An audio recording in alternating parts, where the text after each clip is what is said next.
Hello, boys and girls. You are now listening to the Neu Daye Podcast. Don't you dare be sour. Clap your hands for your favorite podcast and feel the power. And feel the power. Yes. You've watched the show, huh? Uh-huh. You like it? Yeah.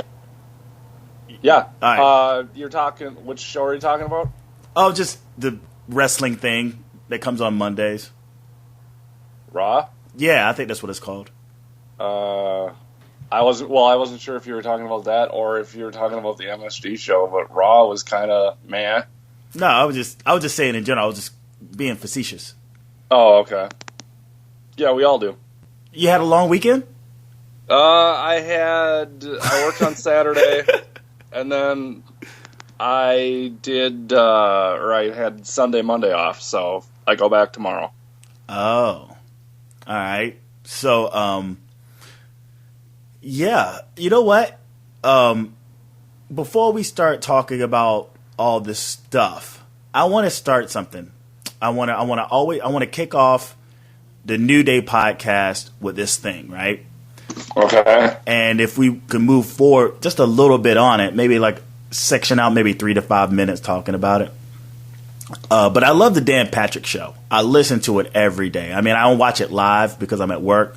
If I'm cleaning screens, I got one earbud in and I got the podcast, the Dan Patrick Show podcast going.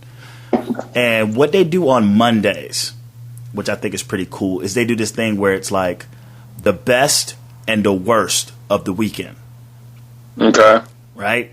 So what I would like to kind of use that idea to sort of like break in our podcast on Mondays to say what we enjoyed this weekend. It could be anything related. It could be wrestling related. It could be like weather related. It could be sports related. It could be, moments like some like I stumped my toe kind of shit. Anything.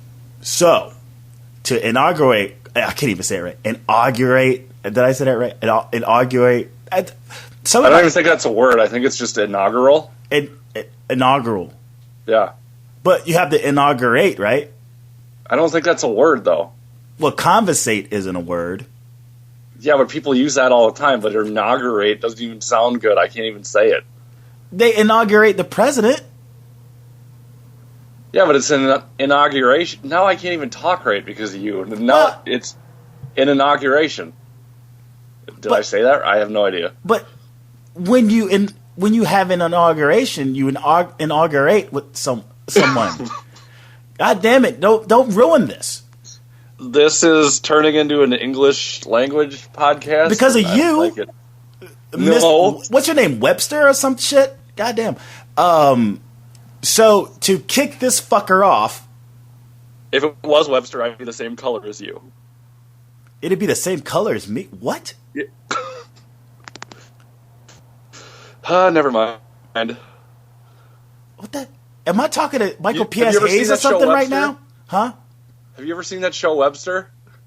Oh, Webster. I remember that show. Duh. No, not duh. You're the lame-o bringing up obscure 80s references.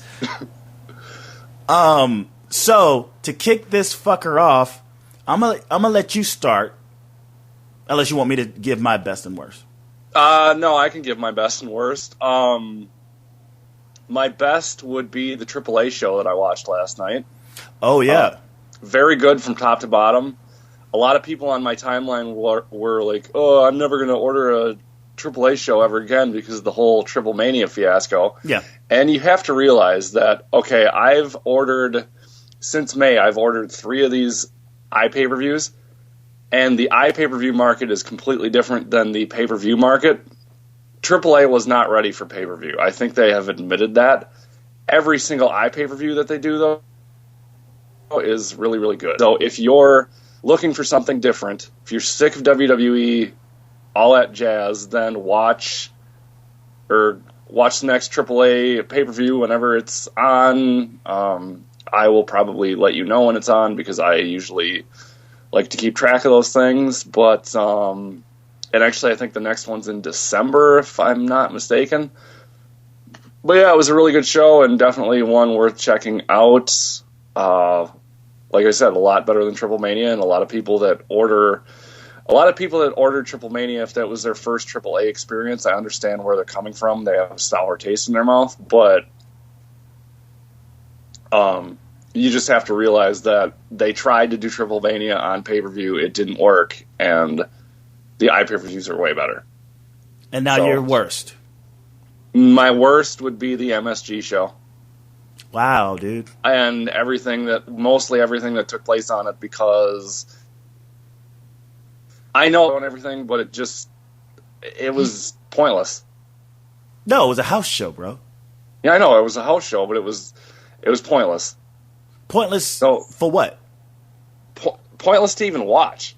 Like, if you watched it, good for you, but like, I'm not mad that I wasted, or I won't say I wasted 2.5 hours of my life watching it, but if you didn't watch it, you're not missing a thing. Yeah, but it wasn't supposed to really move a needle. I mean, if that's what you're getting at, it wasn't. Well, I didn't expect it to. I just expected it to be like, you're doing this big house show from MSG. Yeah, I figured it would be a lot bigger and a lot bigger of a deal than it was. And I was kind of disappointed by what we got out of it. Well, we'll talk more about that. My best of the weekend was Chris Jericho versus Kevin Owens. That match was really good. But that match on that show was like the only one for me worth watching. Yeah, that fucking match was something. It was almost to a certain degree like I took it as a passing of the torch. Of Canadian Canadian wrestlers. You got him talking about it being his October 3rd being his 25th year in the business. He brought out Lance Storm and another dude. I can't even remember what the other guy's name was. Do you remember? No, I don't. Like, he gave him a shout out, like right there. He gave both of them a shout out. But to me, Lance, I guess it was an older person, but Lance Storm stood out. And then you got Kevin Owens out of Canada, who is like, he's in a good spot in terms of Canadian wrestlers, Intercontinental Champion on the biggest promotion on the planet. And I just saw those two, and it was almost like a time warp of old and new. And I'm not going to sit here and say that Kevin Owens is going to have the majestic career that Jericho did. But, it was just kind of cool to watch. And they both gave it, like, their all. I thought it was a pretty good match. The worst of the weekend is NFL kickers. NFL fucking field goal kickers, fucking punters, anything dealing with a fucking foot, an actual foot, and a ball fucking blowed this weekend. In particular, I mean, you could talk about Thursday's game with, I could just throw that into the weekend. You talk about Thursday's game with the Pittsburgh Steelers fucking kicker. You could talk about the Tampa Bay Bucks kicker. You could talk about the fucking the Cleveland Browns just screwed that up, but he missed that first kick for the Chargers. It's just a bad look, man, for the kickers, man. And it's an embarrassment because, their job is really easy. They don't have a lot of, responsibility or a lot of things they have to do. They don't even really have to show up to practice, really. No one's even really talking to them at practice. Just kick the ball through the fucking thing, right? And for some fucking reason, this year it has to be the worst performance I've ever seen from fucking place kickers that I've ever seen in the NFL. Did you watch any games this weekend or what? I watched what I could, but I think the whole place kicker issues, I think it's hilarious. Because, honest to God, I mean, how much most kickers make, and then they can't even kick the damn ball. It's like that is all you do. Yeah, they don't make as much. I mean, they don't make much, but they make enough. And it's like that is the only thing you do. Yeah. And to not be good at the one thing you're supposed to be good at is hilarious to me. Yeah, but you know, Deflategate, I think, really altered that. Where right now the balls are like inflated to its like respective size, the way it should be. Well, before it was like sort of back and forth. Now the kickers are now having to adjust to not necessarily an overinflated ball, but a ball with less give. Yeah, and I think that's affecting their play. I mean, I'm not saying that's why, but I wouldn't rule it out to be an actual factor. Sure. Yeah, but Minnesota. Y'all didn't win today. Y'all didn't win. That's because we suck. Well, you played Aaron Rodgers, didn't you? Rodgers doesn't play for Minnesota. No, I said you played Aaron Rodgers. Y'all played the Packers. Who did y'all play? No. The Bears. No, they beat the Raiders. We didn't. We played, I think we played the Bears. No, the Bears played the Raiders. Hold on, I'll have to look. Because I can't even remember. I didn't even watch the game. But it was a shootout, man. I mean, y'all guys aren't... it was just a off day or something. Did y'all lose to Jacksonville or something like that? We lost to Denver. Well, by 3 points. That defense. It was 23-20. Yeah, and actually the score is I don't know. It's deceiving. Well, and that's usually like the Vikings. They will do really good, and then they will blow it at the last minute. And my guess is that's probably what happened. Yeah. Well, that defense is just too good. Because that Denver defense. I mean, you got the greatest running back on the planet right now, and Bridgewater. He's going to get there. This is only his second year. He's going to get there eventually. Yeah. But you got those guys on the Denver defense that's trying to win a Super Bowl. They're trying to win a Super Bowl more than the fucking Peyton Manning in the offense. But not to turn this into like a sports podcast for people that are listening. We'll apologize if you can't stand football. But that's just a new feature to this podcast. I think that will it's just fun because I like it. We don't get to talk too often, and we just go into. It's one thing to have us just kind of shoot the shit at the beginning, but if something has a little more direction, I think we can actually catch up with one another. Add some context. Yeah. So let's talk about how you didn't like MSG, and what did you expect?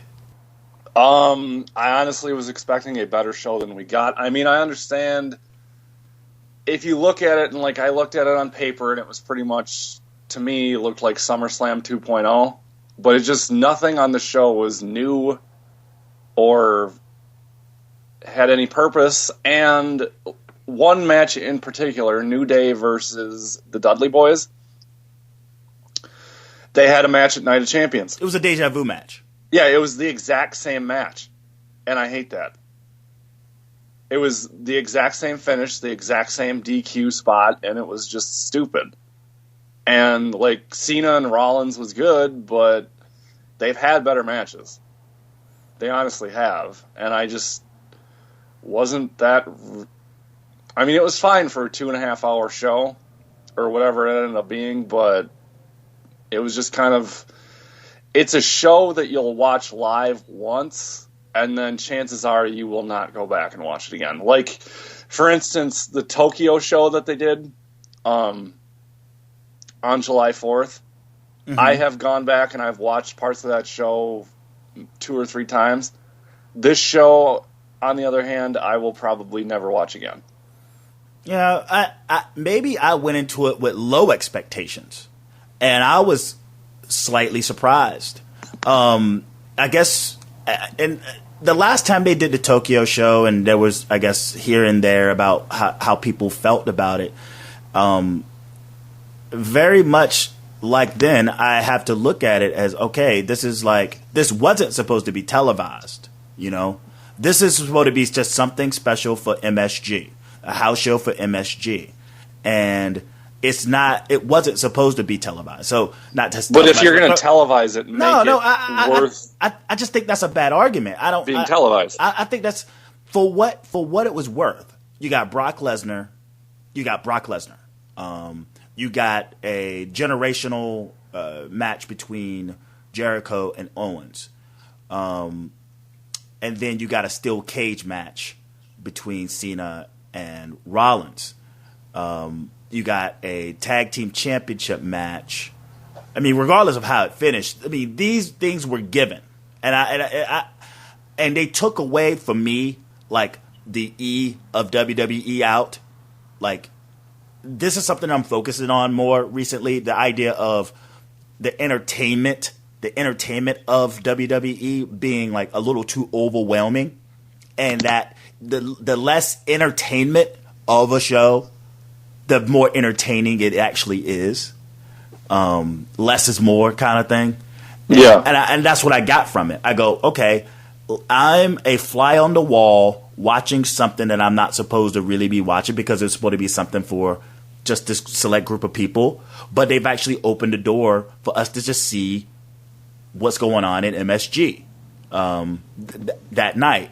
And I gave it like an A- because I didn't like the finish of the New Day because it was basically deja vu.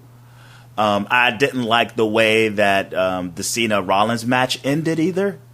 But other than that, the matches were great, and I thought the flow was really good. I was really happy with Randy Orton in his performance. And actually, they changed that. They changed that opening card, and they threw Rusev and Dolph Ziggler on it because at first, thank God. No, because it was supposed to be Rusev and Ziggler in a singles match, and it was supposed to be Sheamus Orton in a singles match. Yeah. But they combined it and made it a tag match, and I'm so glad that they did that. Yeah, and you know what? Randy Orton was the star. Something that really blew me away was when he came in. Rusev came out. All right, Sheamus came out. All right, Dolph came out. He got a little bit of a pop. But when I hear voices in my head, a fucking rock star stepped into the building. And I was like, I didn't expect that at all. I mean, I guess I kind of did, but it was like, Randy's so booked to be boring. He's booked boring because him and this endless feud with Sheamus, it just doesn't go anywhere. It looks like it was about to get a little interesting with them because he was involving himself with Ambrose and Reigns, but back to square one with Sheamus. Well, and I like how a few weeks ago they had a match, and then Michael Cole said, this is the finale of their series of matches. And then it's like, no, it's not, Michael Cole. If you watched what your company produces, you would know that they're going to have about 1,000 more matches. Well, I don't know. Again, fly on the wall. We're not supposed to know that this happened to a certain extent. I don't buy that argument at all. See, I totally I buy it. You sell it. I don't, because if they didn't want us to see it, they wouldn't have televised it. No, but it's just something special. It's something fun. I mean, not something special, but it's something fun. I think as a WWE Network subscription holder, subscriber, like, I don't think it's... Have fun, dude. Have fun with that fucking network. Do things outside the box, things that you don't normally do. I would much rather... I think that's what they're trying to do with it. Yeah. They're finally getting the hang of... Because I remember people when the network first came out, they're like, oh, it would be great if we got this or if we got this. Well, the start of that was Tokyo. So we got that, and then we got the MSG show. I mean, all this is fine and stuff, but they need to... If they're going to do this stuff going forward... They need to make sure these shows are worth watching. No, I think they're totally worth watching. I think it's a matter of taste. I think if you don't like it, I think it's something that you have to sort of change your perspective of what these shows are supposed to be versus how should they be to your liking. I think they did just fine. Okay, if you take Tokyo and you compare it to MSG, Tokyo did not come off as a house show. Other than the main event. Well, that was a total house show main event. Well, it was the first. And B, it was in Tokyo. So it was a whole different environment. And I think there was another approach. And if I'm not mistaken, Nathan, you weren't really a fan of that show either. I just wasn't a fan of the main event. Oh well, yeah, the main event. Cause, yeah, I mean, it was in. If the main event had been the first match, and the NXT title was allowed to be the main event of that show, then it would have been a lot better. But you've been to a house show, right? You've been to a WWE Live. Yeah.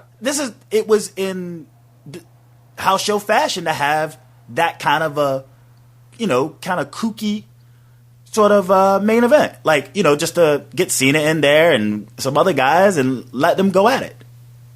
And have some fun. I mean, I didn't expect anything different. Yeah, but if you're going to do that, then don't televise it. No, I want you to televise it because me personally, I don't go into it expecting it to move the needle at all. It's just something fun. If you're not expecting it to move the needle, then it kind of kills the whole point of even watching it. Even doing it to begin with. Because I just want to watch that house show. I want to see it. Maybe I'm like different than everyone else, but I just want to see it. Why? So you're saying that they could put anything on the network, house show related, and you would watch it? Yeah, no matter what it was. Yeah, because the house shows aren't Raw. They have a different setup. It's kind of stripped down. It's a different setup. The lighting is different. The what they're giving you is different, and sometimes the house shows that I've been to, the performers are actually allowed to be a little more free with their character. They can have fun. I became a Ryback fan because of a house show. Now that he's booked vanilla, it sucks because that's not the Ryback that I think he could really be. I saw Alberto Del Rio. He was having fun. I got to see Big Show have fun. Everyone was just having fun. And it wasn't like overly like produced. Just let these guys get out there and have fun. And that's what I want to witness from the house shows, say, rather than watching Raw or SmackDown. Because they're really overproduced and micromanaged. And that's not fun. I think, like, the way you're talking about it, it's like you're taking a quantity over quality approach. No, not at all. I don't necessarily like that because not at all. I would rather get less shows with more quality than more shows that are kind of middle of the road. I mean, what I want is it's just how I don't mind seeing it. You know what I'm saying? I'm not saying there's a must see. If they can open up the doors to like that house shows, I'm all about just taking a peek. And for what it's worth. If they open, like, let's say they start tomorrow and they start airing every single house show on the network, they're gonna all be the same. No. But I don't want to see every house show. If you take house shows from the big towns, if they decide they at some point make it once every 3 months, say, hey, check this out, guys. I'm like, cool, let's check it out. Yeah, and then a few years down the road, you're going to look at all these. You're going to be watching a house show on the network, and you're going to say, well, this is like the same as the last one. Well, house shows to me is if you've seen one, you've seen them all. But, okay, they set the bar high with Tokyo, right? And it was the first one. I mean, if they're going into special places and doing this, MSG, Tokyo, great. If they want to have one, I mean, it's not like they're going to have one in fucking like Newark, New Jersey or some shit like that. I'm not looking, I would have, that wouldn't be interesting. Give me something. Let's just say they decide to have a house show in like, I don't know, Hammerstein. Just to fuck around. Like, give me. Can't. I'm just saying in general. I'm not saying they can or can't. I'm just saying in general. Like, give me something with the. Let's just say they do one in Full Sail. Just to fuck with people. Like, that's something that I would like to see because it's just a whole new, different environment, different angle to watch the show, different everything. I mean, I'm not sitting here pro special event house shows. I'm not screaming from the mountaintops of how great it is, anything. I'm just saying, in terms of like just interest, I'm interested, and I'm not going to give it as much expectation. I'm going to go in with everyone with low expectations, hoping to be proven wrong. And both Tokyo and MSG very much did that. That's why I enjoyed it, because I went in with the glass half empty. If you're sitting here, I guess if you're someone who decides that they want to watch it or give it a chance, like, let me check this shit out. It's like, well, if you're setting yourself up, if you're already expecting like, a pay-per-view, I don't know. It's just, it kills the, I guess it would kill the uniqueness of what they're trying to do to a certain extent, maybe.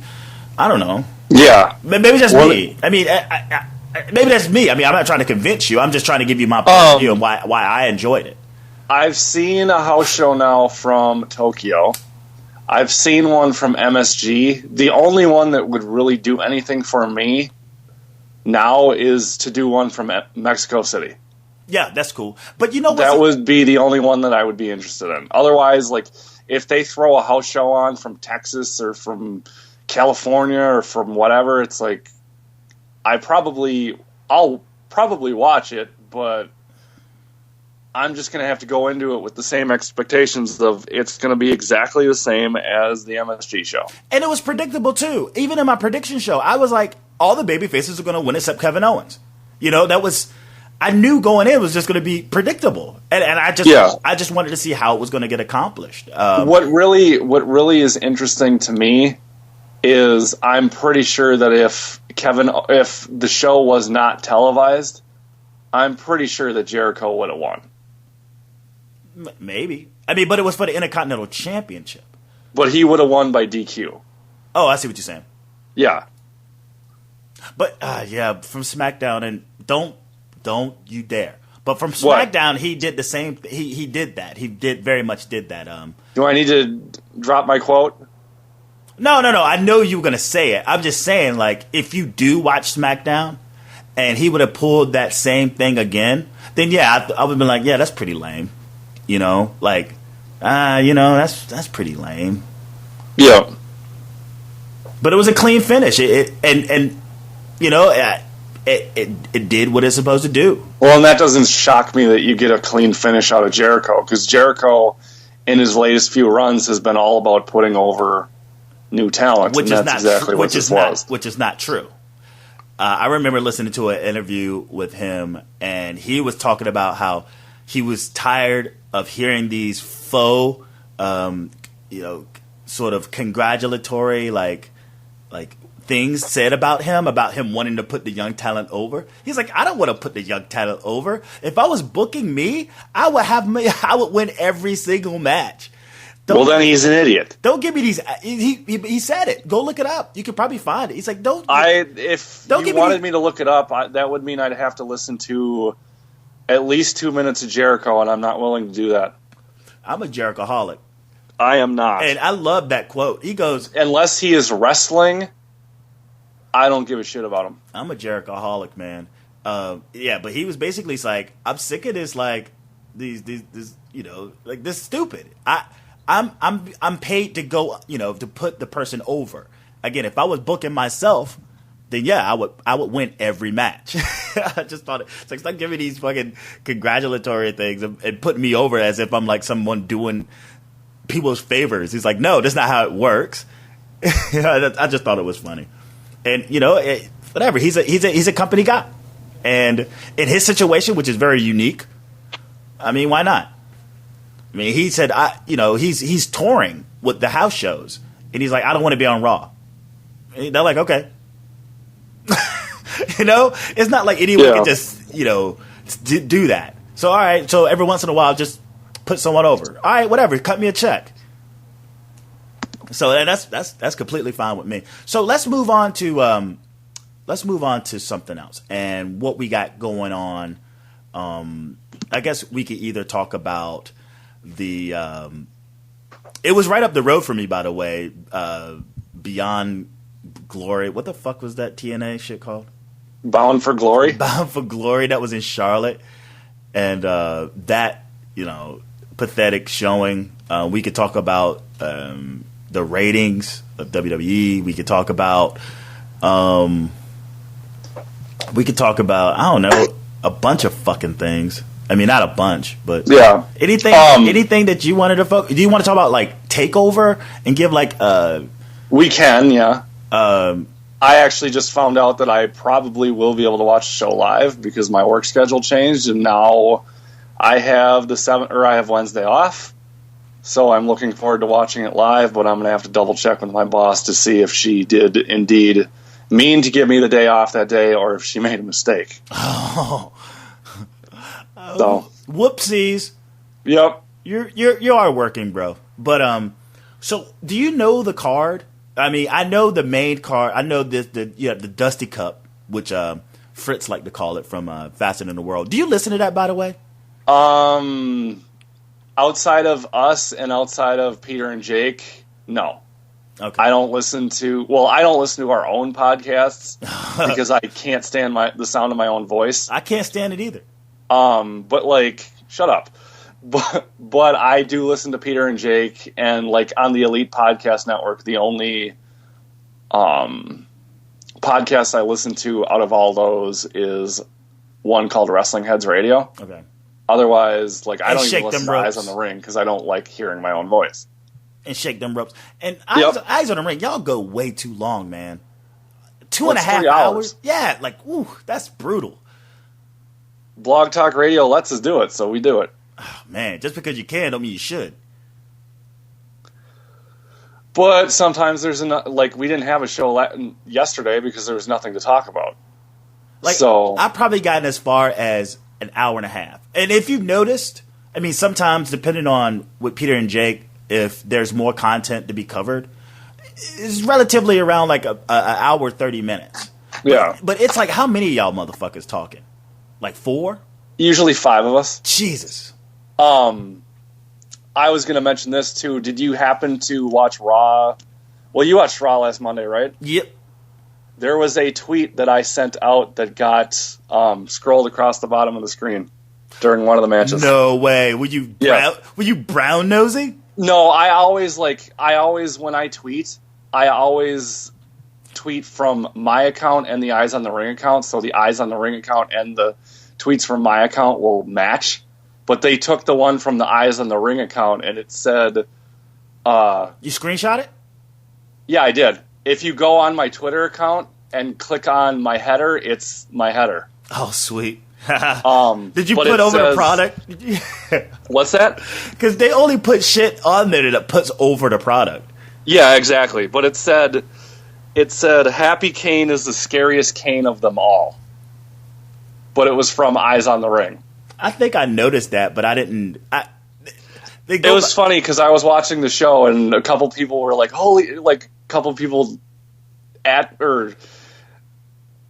mentioned me and they're like, holy shit, I just saw your tweet on Raw. And I'm like, no way. And I didn't even see it live, so I had to go back and watch it later.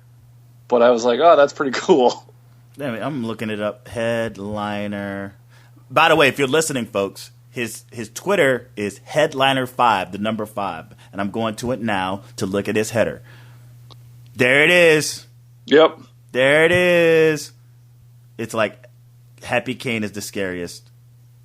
Yeah, and then, because I couldn't fit the whole thing in my header, but it's there. So. You don't know how to resize these things? You don't know how to resize this? Well, yeah, I just didn't want to. Didn't want to because I was lazy. I took it from my phone. You're on national television with your fucking tweet, and you're too lazy. You said that you're too lazy to put yourself over on a fucking nationally broadcast tweet. You moron. I'm jealous. I'm like, shit. If that was me, I would actually dude, I would just. I might do it after this is over because I still can. But I couldn't even, like, when I took the picture of the tweet, I couldn't even get the whole thing on, like, because I took it with my phone. Yeah, okay. So I couldn't even get the whole tweet in the picture. That's why. All right.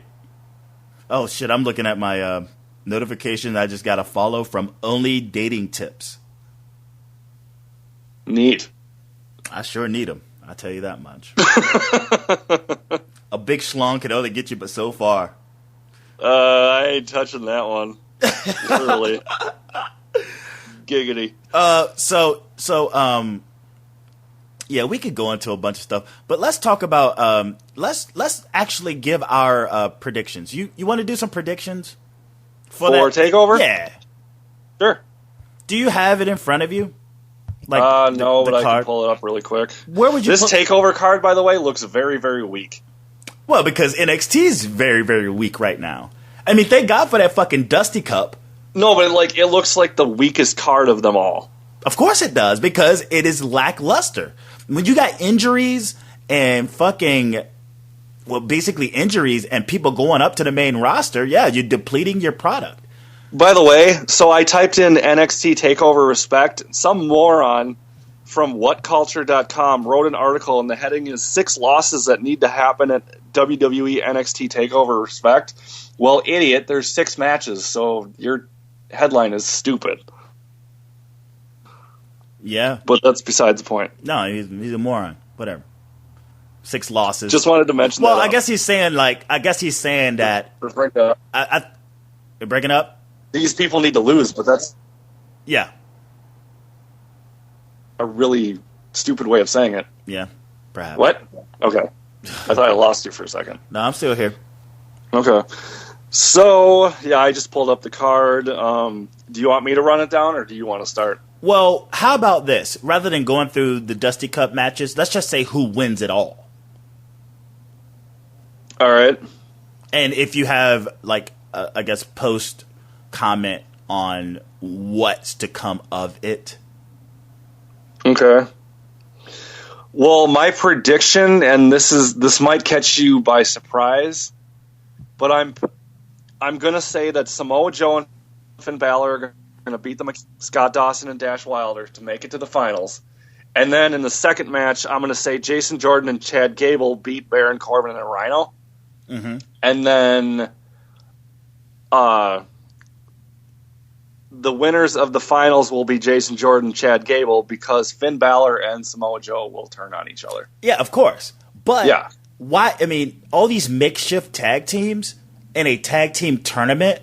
Like, if you're high on Jordan and Gable, put them over.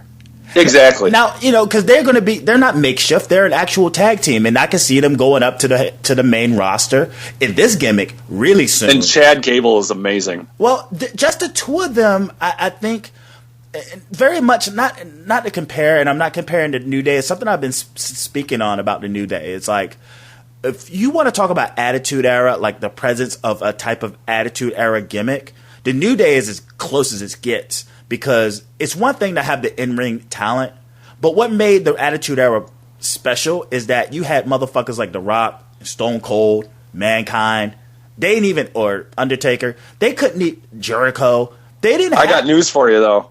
What? Well, finish your thought and then I'll tell you. Or even Shawn Michaels. They didn't even have to get into the ring. They didn't even have to do a kick, a punch, a slam, or nothing. You just sat on every fucking thing that they said or did, And the New Day's like that. And I feel like Jordan and Gable has that too. Like, if they can get that gimmick right, stop being so, what's the word? If they can pull away from being so arrogant, just kind of pull just a little bit away from that and be more, aggressive and, be able to speak, with a booming voice about how badass they are, then I think they have a chance.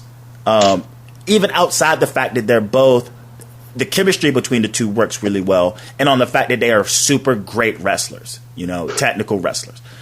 I don't know. Hot take, the Attitude Era sucked. But that's just me. Oh, yeah, you're not a fan of the Attitude Era. No, I'm not. I was as a kid, because I was a kid and I didn't know any better, but watching it now, it's aged like sour milk. Well, damn. Yep.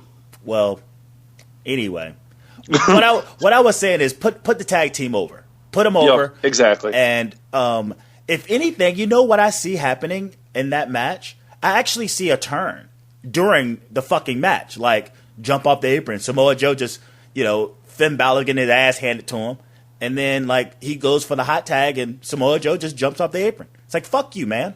I want them to do something different though, because I hate the whole partner jumps off the apron spot. I love it. I like it too, but they do it too much. I'd like them to do something a little bit different.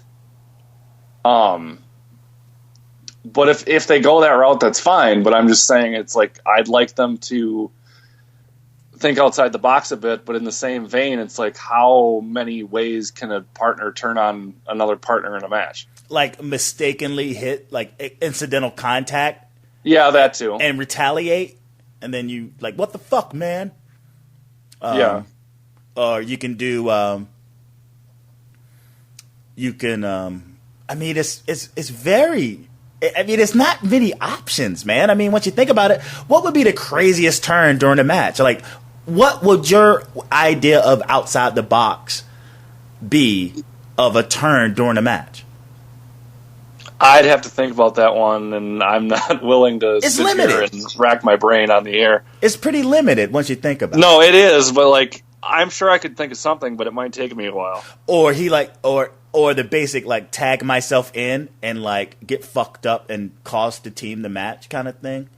Or like, that's what they've been doing a lot recently. Or tag yourself in, act like you're going to go for a double team move, and then turn around and blast your partner in the face.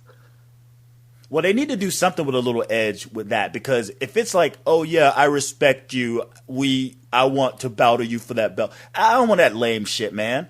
I'm sick of that respect shit. I mean, I know this NXT Respect TakeOver. I was going to say that's what the show's named. Fuck that shit, man. I want some real drama, man. I want some real like animosity. Give me something. I'm the same way. To grab hold to. I don't want to be like, you know what I'm saying? Like, whatever, dude. I mean, I know there's the code of honor and all that stuff, but that's just part of the culture of ROH. But if you're trying the code of honor doesn't really mean anything anymore. No, but I still dig it. I mean, if they're going to keep doing it, they stay true to it. I mean, Christopher Daniels was the first one to ever break it, and it was a huge deal. But ever since then, it doesn't really mean anything. Yeah, but it's about consistency. Even if it doesn't mean anything, they still do it. It's like tapping the boots for foreign objects. Like just keep doing it. Consistency. I like that. Yeah. And I'm just saying, but meaning something, but not to get it twisted in there because you're such a Debbie fucking Downer. But yeah, I it's just limited. I mean, I just give me something that I can sink my teeth into and want to watch. If there's like deep hatred or deep jealousy or deep like envy going into these match where someone turns on another motherfucker, say Sans what they did with the Shield, they fucked that all up. It just like, what was it? It was fucking, was it Raw that Ambrose got the victory over Seth Rollins? Was it Raw? You mean this past Monday? Yeah. Was it SmackDown? I can't remember if it was Raw or SmackDown, but Seth Rollins losing on a TV match shouldn't really mean anything because his record as a champion is awful in single matches. I saw someone post something like that. It's like he has like 45 wins and like 112 losses or some shit like that. Yeah, something like that. It's ridiculous. But he wins when it counts, and that's I guess that's the logic. But every time he wins in a shitty fashion. Of course, and I say keep it up. I mean, if you're gonna go with this whole like zany finish, I win because of some screwy outside interference. Hey, if that's the theme of his fucking reign, then I say go fucking balls to the wall. They're going to have to turn him face at some point, though. Yeah, I mean, I'll be upset if they actually gave him a clean victory. I'm like, what the fuck? Where's my screwy ending? You fucks. But what I wanted to say... I probably wouldn't get mad. I'd probably just be like, what? That's it? Yeah. Yeah. But what I wanted to say is... you get Dean Ambrose, who finally gets a win over Rollins, and we were dealing with their feud for quite some time, and you could tell that, Ambrose's character made it to where he seemed pretty upset that he turned on the Shield. Roman Reigns, not so much. And then after a while, they just sort of forgot that they hated him so much. And then, he finally gets his first victory over Seth Rollins. That's the first time he's beat him since that feud. And he just kind of runs out the ring celebrating. I'm like, what the fuck? This is how you celebrate finally beating a motherfucker? Well, and what makes me mad about the whole Shield breakup is Seth Rollins and Roman Reigns still haven't really had a proper feud. Yep. And that kind of, I think they had a match last year at Night of Champions, if I'm not mistaken, but I figured they'd do the Dean Ambrose Seth Rollins feud, and then they would go into a feud between Reigns and Rollins, and they haven't done it yet. Because they haven't and I know what they're waiting for. They haven't booked him to give a fuck. That's the thing. He doesn't give a fuck. He doesn't care. You're talking Reigns? Yeah, Reigns doesn't care. He doesn't care about anything. He's cool. He's fucking cool hand Reigns, man. That motherfucker don't give a fuck about nothing. And you look at I know, right? And you look at this, he hasn't even said anything about Seth screwing him from the match. He's more upset at fucking Bray Wyatt interfering with his Money in the Bank than he is with Roman Reigns, than Seth Rollins cashing in on Brock Lesnar and him. And he ain't even spoke about Brock Lesnar since WrestleMania. Yeah, because as soon as something whole cash-in happened, it's then you're automatically supposed to forget about, the match was originally Roman Reigns and Brock Lesnar, and as soon as Seth Rollins cashed in and pinned Reigns, and of course they were going to do that because they're not going to have Brock Lesnar get pinned, no way, no how, but they don't even mention that, they mentioned that he was the former WWE champion, but then after that it was all about Reigns and Rollins. All I'm saying is... And they pretty much ignored the whole Brock Lesnar aspect, and I hate that about WWE because WWE likes to treat fans like they're stupid. But not to get all sidetracked, we are going to do this NXT TakeOver Respect prediction show, but the point was I just want a feud between Balor and Samoa Joe to have something I could sink my teeth into. They've done a shitty job over the past couple of years giving me something to sink my teeth into in terms of people turning on one another. And if they do it here, they just have some bullshit vanilla finish. I'm gonna check out. I'm just gonna check out of the whole thing, and maybe just tune in to see what Jordan and Gable does. But for the most part, I probably won't give a fuck. What's left? So okay, we already talked about the 3 Dusty Rhodes Tag Team Classic matches, correct? Dusty Cup. So then, that's not what it's called. I know, but I'm just going on Fast in the World. Okay, we just finished matches 1, 2, and 3. Match 4 is Apollo Crews versus Tyler Breeze. If they're smart,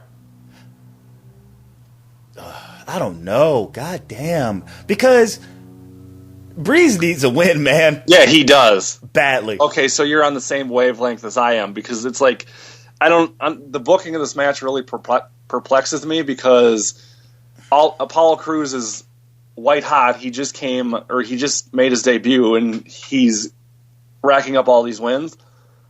But having him go over Tyler Breeze is not the smartest idea. Nope. And having Apollo Crews lose to Tyler Breeze so soon after his debut is also not a smart idea. Hey, here's the thing, though. This could be a feud that has legs.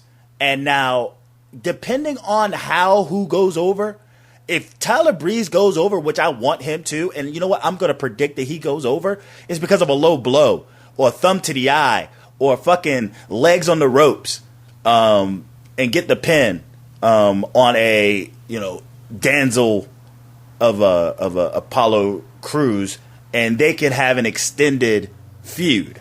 that can keep everyone interested, at least for a good, even Stevens bookings, and then we get like a rubber match, later on. But we can have fun with this. So I say Tyler Breeze wins dirty and starts this feud. What I would like to see happen, and this is completely outside of the box, but what I would like to see happen is I'd like to see Tyler Breeze come out to the ring first. I'd like to see Apollo Crews come out second, and then as soon as Apollo Crews gets in the ring, Tyler Breeze just goes insane and just starts beating the shit out of him. With the selfie to the stick. point where the match doesn't even get started, and they have to throw it out. That way, it's a no contest, and then you build from there the feud. Because as of now, there's no reason for this match to even happen. For like a and one-off. Like I said earlier, both these guys can't afford a loss. Why are they in the ring together now? I mean, why are they facing each other? Because they got nothing else better to do? That's pretty much what I've gotten from watching NXT. And I mean, Tyler Breeze, I think, cut a backstage promo about the match, but he, all he did was say that Apollo Crews is an uggo and this and that and the other. And it's there's no real substance to this match and this feud. So if they want to turn it into a feud, then this match shouldn't even happen. Well, these guys should just kill each other and then. Well, how about this? Start from there. Depending on where the match lands, if it's like the match before, if it's the match before the Iron Woman's match, if it's within 35 minutes, then yes, it's going to be thrown out. Just pay attention to the placing of it and where it. Have they mentioned how long the show's supposed to go? 2.5. Okay. I mean, I'm asking. Because usually they're takeovers from Full Sail have been about 2 hours. Okay. So my guess, and so that means they've got 6 matches. One's going to go at least a half hour.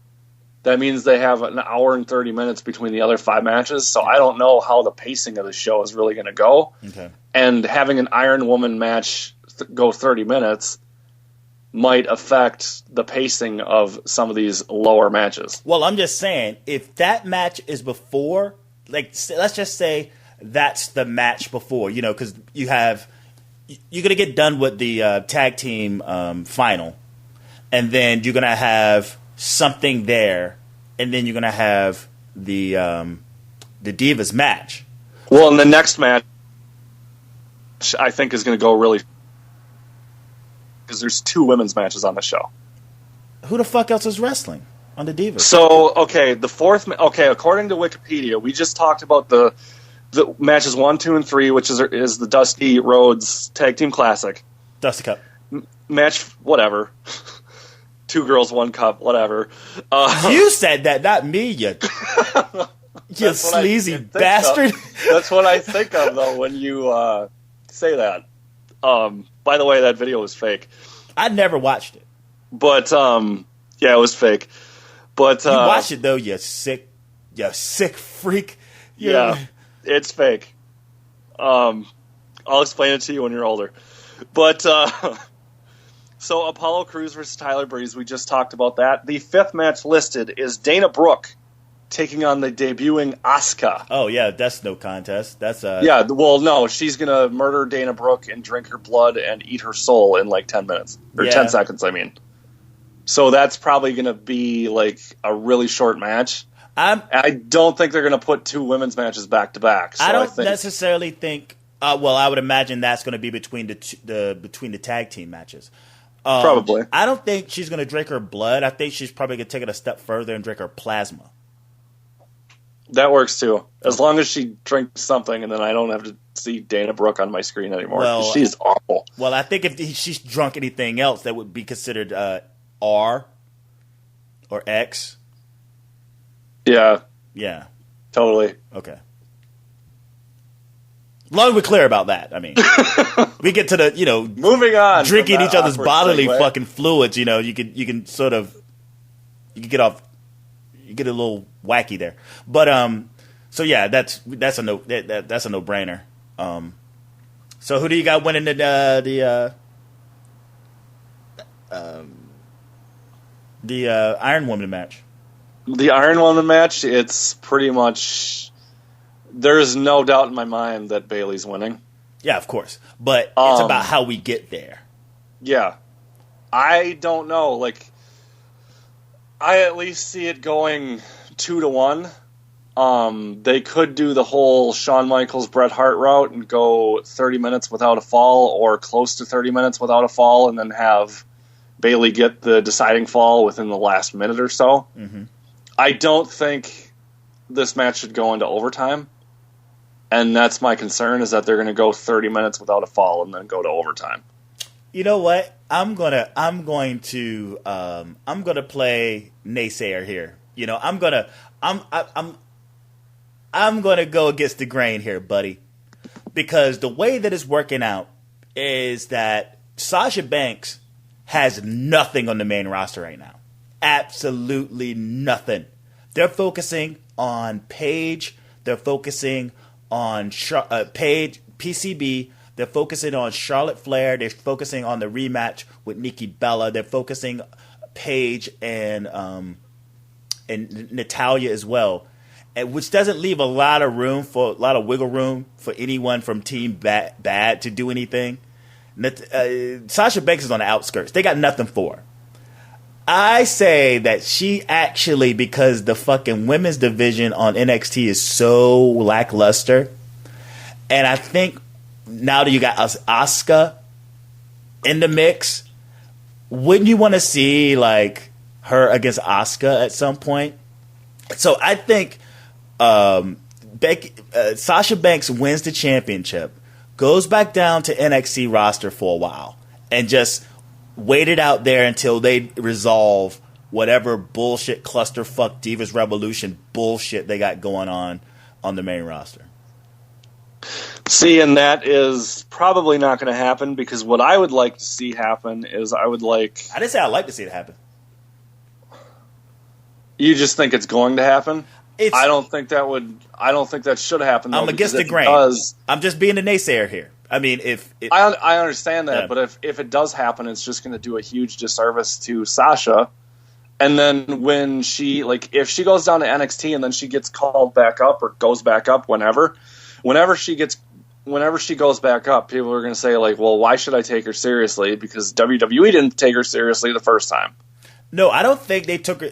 The fact that they didn't take her serious, I think it's the fact that they still got women ahead of her, and this is why I was like, dude, chill with. Why did they have to bring these girls all up at once? They put the fucking cart in front of the horse.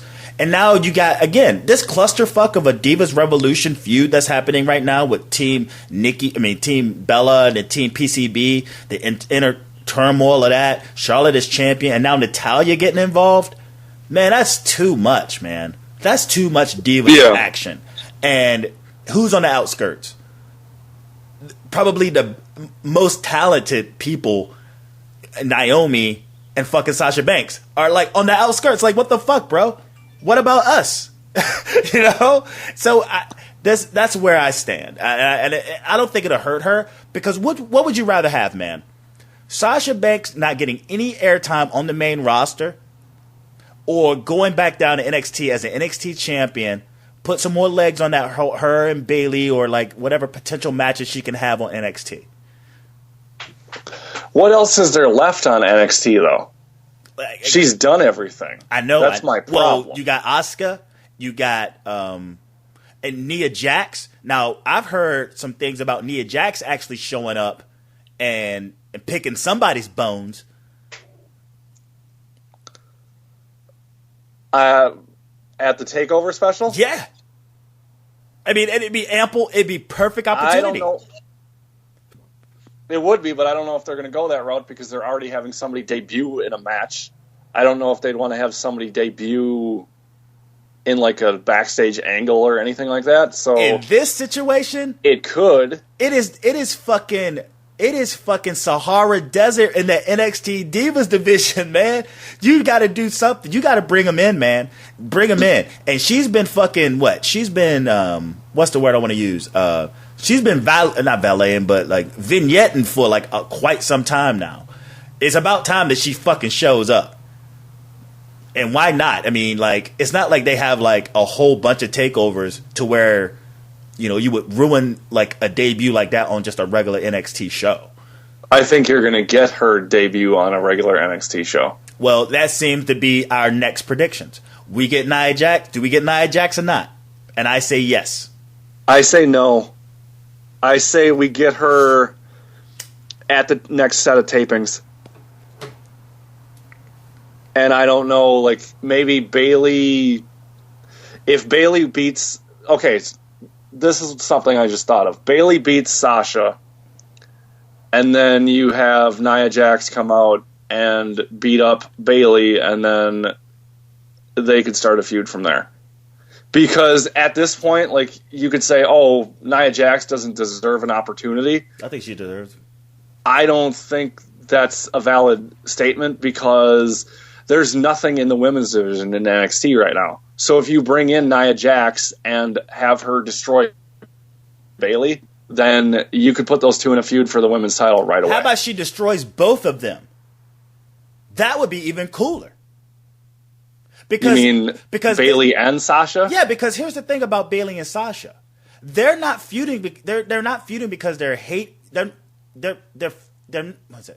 They're feuding not because they hate each other. They're feuding over respect.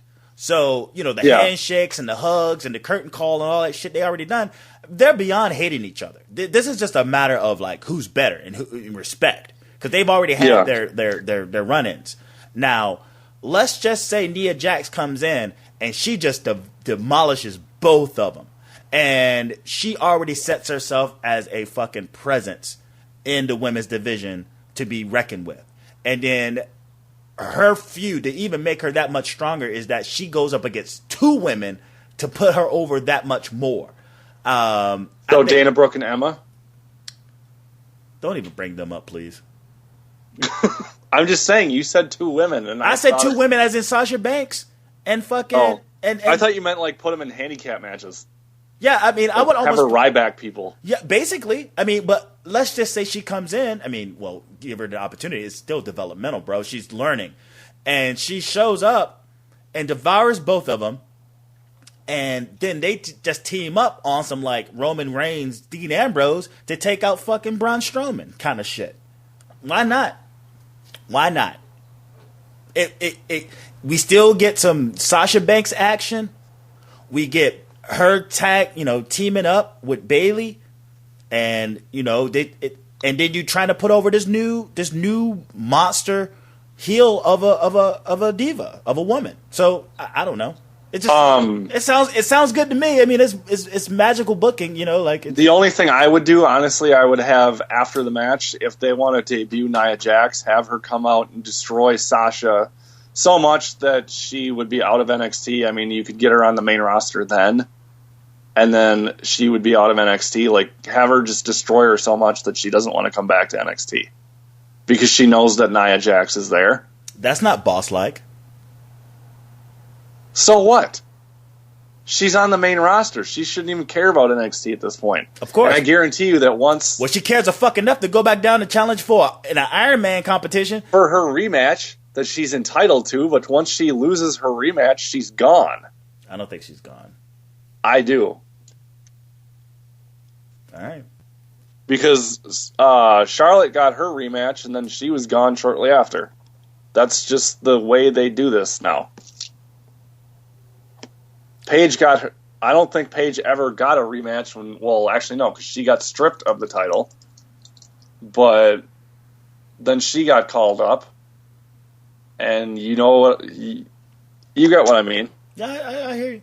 So after that, what's up with Wrestle Kingdom 10? When is that? That's coming up soon. Isn't it? It's always on January 4th. So it'll be on a while Monday from now. Okay, never mind. So what's in between now and then? King of Pro Wrestling on October 12th. Do you know the card for that? No, I do not. I'd have to look it up. Do you know a feud from that? No, I don't. You don't know nothing? I need to keep up. I need to. It's so much fucking wrestling, man, to keep up with. I haven't even seen Okada and Tanahashi and Akita. That's his name, Akita. Okada? No. The other guy, the junior IWGP. Kushida? That's his name. I haven't even seen that shit yet on ROH. The one that aired... You mean from, what is it? Field of Honor that aired in August? Or that happened in August? Is that what that's from? Yeah. Okay, no, I haven't even seen that yet. Yeah, and I like ROH, don't get me wrong, but I hate their TV schedule. It sucks. It is the worst. Because I want to know the follow-up of that fucking... Of Jay Lethal and, him retaining both belts and the new feud between, the fact that Adam Cole turned on O'Reilly, Like, it's like, how long do I have to wait till I get a follow-up on that? I have no idea. Cripes. Well, anything else we need to talk about? Anything? Holy shit. I'm looking at this King of Pro Wrestling card, and there's a bunch of multi-man matches on this show. That's no good. Yeah, I hate those things. That's called filler. The main event looks pretty good, and the co-main event looks pretty good. And the who we got? Who we got? The last three matches look really good, but other than that, I really don't care about this show. What we got? Togi Makabe taking on Tomohiro Ishii. Makabe, he's the guy with the chain. Correct. Makabe, and who's the other guy he's fighting? Tomohiro Ishii. Ishii's a beast. Yeah, taking Ishii is challenging Makabe for the Never Openweight title. I thought Ishii won that motherfucker just recently on Dominion. Did he? No, he became the number one contender for the Never Champion.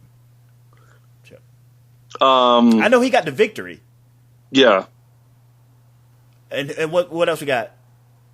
You got Red Dragon taking on Roppongi Vice. Ugh, I don't even care about that. For the IWGP Junior Heavyweight Tag Team titles. Kenny Omega taking on Matt Sydal. Matt Sydal is challenging for the Junior Heavyweight title. You like Kenny Omega? Huh? You like the trash man? You like him? Yeah, I do. The cleaner? The cleaner? Yeah, that's what he's called. he comes out with a broom. And okay, this is what I don't understand. Does he ever use the broom as a gimmick in the match? No. That sucks. He will at one point, but he doesn't. I hope so. But okay, so there's a 6-man match between the Bullet Club, because they totally suck. Bad Luck Fale, Doc Gallows, and Carl Anderson taking on Sakuraba, Nakamura, and Toru Yano. Nakamura and I feel bad for Nakamura because he's dude. going to be wasted in that match. Did he just get out of No, Tanahashi just got out of a match with the silly guy with the chair. Toru Yano? Is that his name? He's part of Chaos. Yeah, that guy sucks. I hate him. He gave a good match though but that was Tanahashi though, right? Yeah. And Nakamura, like what the fuck is Nakamura doing in that? I have no idea. That's just filler. Well, and it sucks. Well, here's the thing. Maybe it's a rotation because maybe who's main is Tanahashi actually main eventing? No. He's in the co-main event. Oh. Tanahashi is facing Tetsuya Naito. Oh, Naito. And the winner, it says a singles match for the Tokyo Dome IWGP Heavyweight Championship Challenge Right Certificate. So Tanahashi is putting up his win in the G1 Climax. Yes, okay. Versus Naito. Naito can't win that though. No, he can't, because if Tanahashi loses, it makes that tournament completely pointless. Yeah, it does. And they won't do that. If Naito wins, I will probably have a heart attack. But I like Naito. I like Naito too, but like New Japan is not a company that makes stupid decisions like that. Yeah, and then where's Okada? Okada is challenging AJ Styles, or not challenging. He's defending the IWGP Heavyweight title in the main event against AJ Styles. Well, that's set in stone for Okada to pull that off. Yep. Because you got AJ Styles as the number one contender for ROH. So, and he's not winning that title either. Damn, dude, that sucks for him. I still see him beating. I still see it's going to be a horrible decision for in my eyes. But I see him beating Jay Lethal, man. I see him beating. I don't. I think that would be a bad decision. I mean, if they want to have him keep the TV title forever, then that's fine. But if he loses he should lose the TV title before he loses the world title. Of course. And if AJ Styles beats him in their upcoming match, then that will not happen, obviously. And who did we talk about this already? Who would be the person to lift that TV title off of him? Like anybody? Anybody? It should have been Kyle O'Reilly. It should have been. Yeah. Well, he didn't. He battled for the ROH heavyweight. You mean Bobby Fish? Yeah, Bobby Fish. But like even like Kyle O'Reilly, like I saw him wrestle Jay Lethal for the TV title at a house show I went to, and they taped it for TV, and Kyle O'Reilly should have won that match on TV. Do you think it'd be will you think it'd be somebody from the Kingdom? As long as it's not Michael Bennett. Because that's what I was thinking. I'm like, is it going to be Michael Bennett? Actually, he would be the only logical reason or person to do it. Because I don't know if they wouldn't give it to Adam Cole, and they wouldn't give it to Matt Taven because he had a 9-month title reign already. So he could be two-time. Two-time. I suppose. But it just depends what they want to do. I just hope they don't book themselves into like crappy booking of that double title reign. Like, it has the potential to have a shitty booking because at some point he has to let one go. At some point, but like, who does he lose to? And you look at the landscape of where the feuds are. I mean, you got, not insignificant feuds, but feuds that look like they would never come close to challenging for the TV title, let alone the world title. I mean, who? One guy I just thought of too is Mark Briscoe, because he deserves something for his tenure in Ring of Honor. He's had multiple time world tag team title runs with his brother, and Jay Briscoe got rewarded for his tenure with the world title reigns that he got. I think it's about time that they could reward Mark Briscoe with something, with a little like a distraction or play with interaction or distraction. What I want to say, like assistance from the brother Jay. Possibly. That would and be, like if fun. Mark were to win, he doesn't even have to be that long of a champion. He could be a transitional champion, and you could get it off of him in 2 months or 3 months, and then have him get beat by somebody.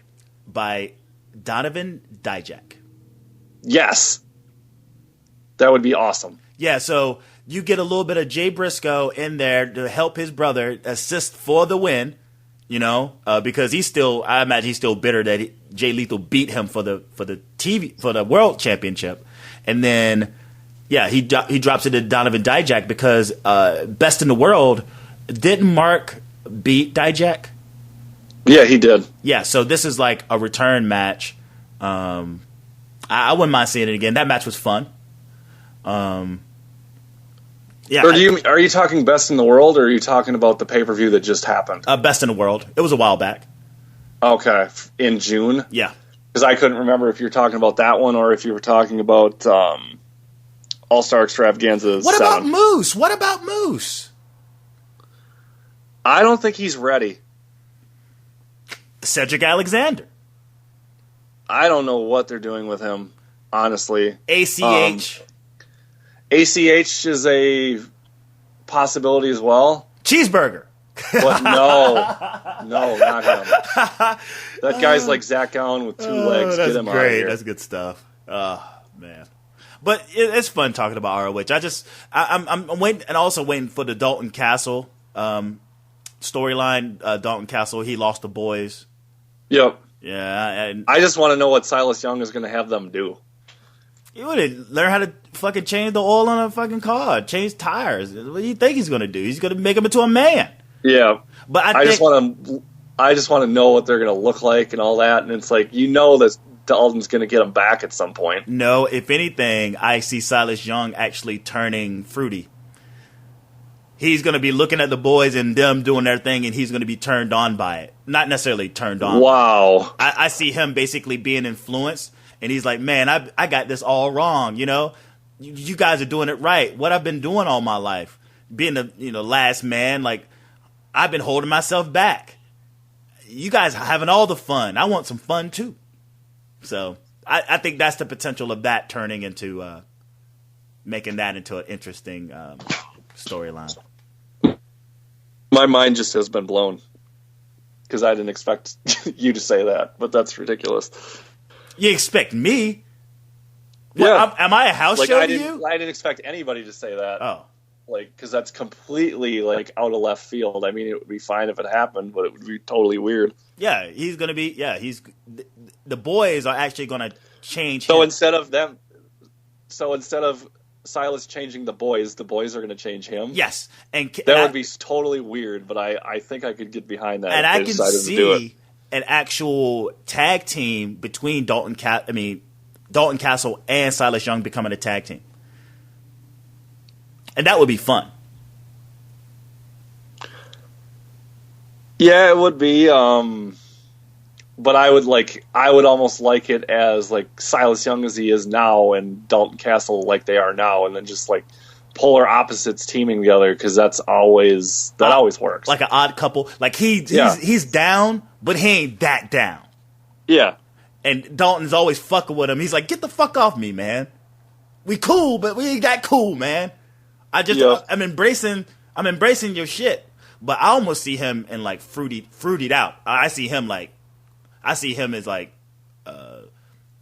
Freddie Mercury type shit, man. I see him going balls to the wall with his transition over to being one of the boys. Yeah. So. Yeah. Something I just saw on my Twitter timeline, and I saw it earlier, but did you hear about this whole Hulk Hogan lawsuit and what they want to do during this trial that's coming up? Talk about it. From what a few reputable sites are reporting, they are planning on showing this entire Hulk Hogan sex tape during the trial. Well, they have to. Yeah. I mean, that's not news when you done with. Well, it's not news, but it's I saw that earlier, and I'm thinking, it's man, could you imagine being a juror on that trial and having to sit there and watch that and not have nightmares for the rest of your life? Because I probably would. I'd imagine there's a lot more things that have been shown to a juror that's much worse.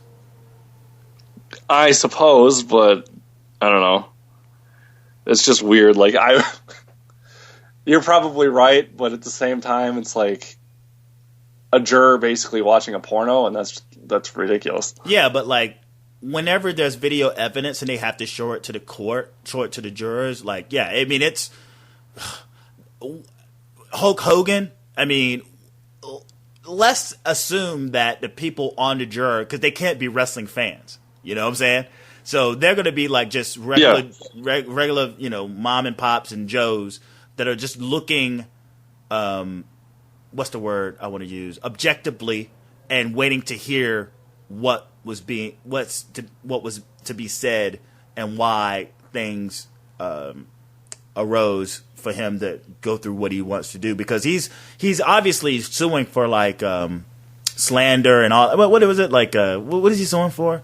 Defamation of character, I believe. Yeah, okay, defamation of character. Now, it's going to take that juror to have to take in the evidence, and the evidence is the actual sex tape in its entirety. Now, I mean, again, for them to make this sort of newsworthy of a thing that happens in court, no, it happens in court all the time with videotapings of assassinations, murders, rapes, all that kind of stuff. So, I mean, it'd be hard for me to be like, oh man, that's crazy. No, I mean, it's expected, especially if he wants to go that extent. He's making a fucking app.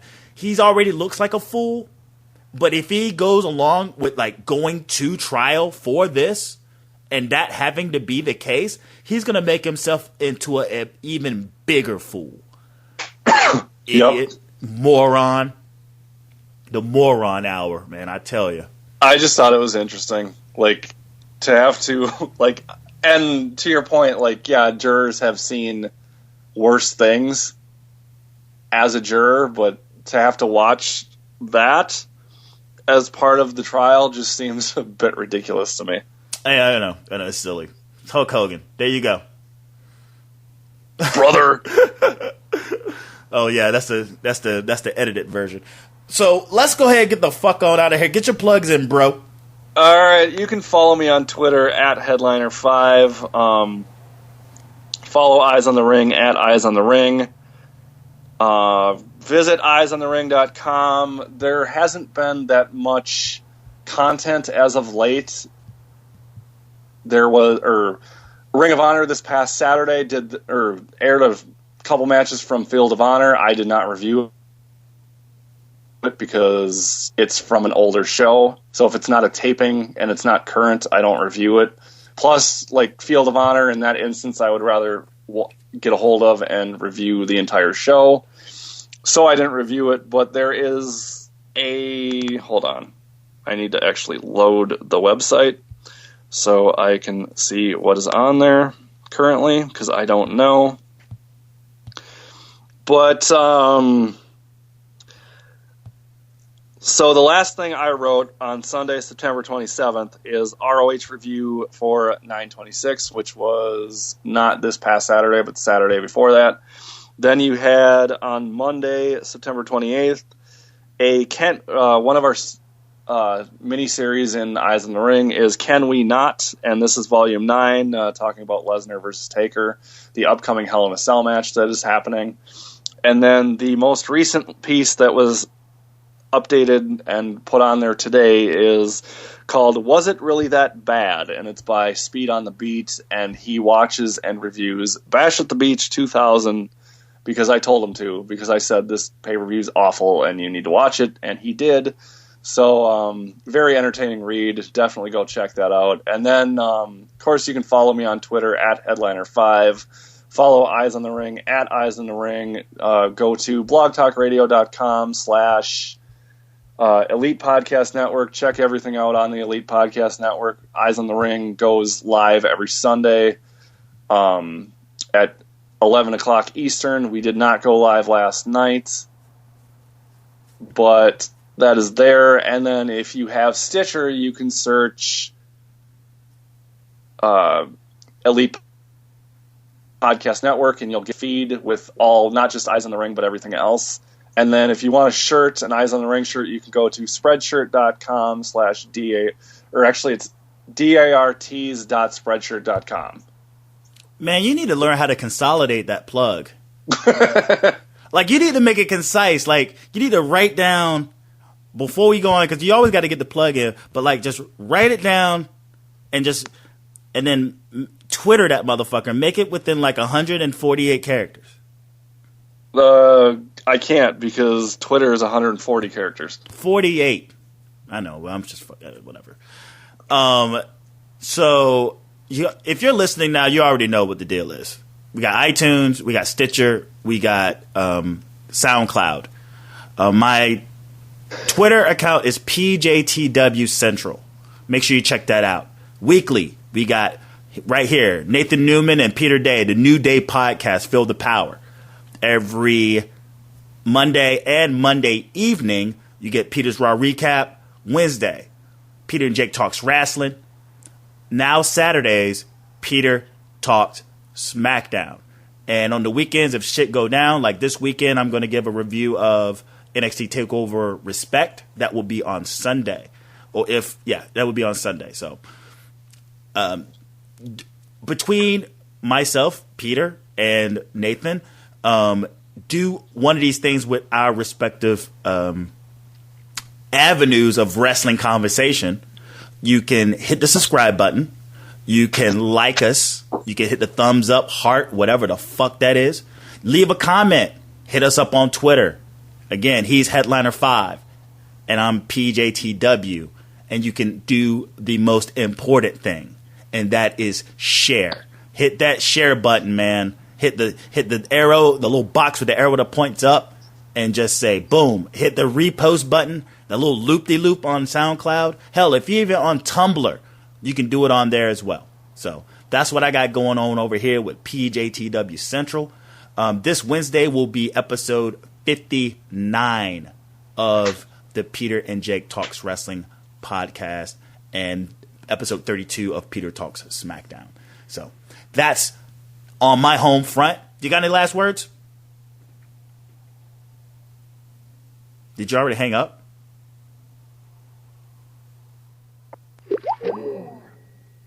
This motherfucker hung up on me. And this is how we end. So rather than hang it up on us, I'm just going to end it like this. And do yourself a favor on behalf of Nathan Newman. Watch out for those foreign objects. Peace.